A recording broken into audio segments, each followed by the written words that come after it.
Racing just is started. We have Tiger Moon first to show quickness at the start. Moving up on the outside. Leal Tadla is Scotland Yard. Well down on the inside is right here. Right now then followed by Gastambide. By Forsari comes next all in.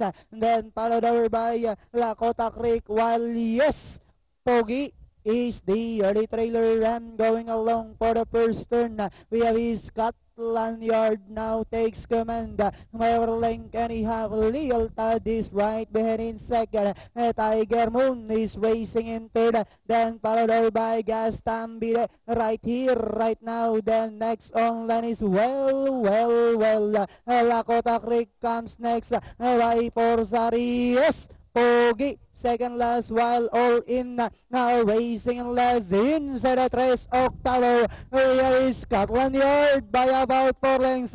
Lealtad, Gastambide, Tiger Moon, Lakota Creek. Yes, Pogi. Well done. Followed by entry 4A, and this one is Lakota Creek. All in and by Forsari.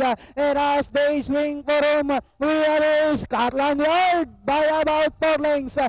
Yes, Pogi now in second with about 100 meters of the race. Scotland Yard followed by Yes, Pogi. Finally, it's Scotland Yard. Yes, Pogi. Right here, right now. Lakota Creek. Well. Then comes Gastambide. I was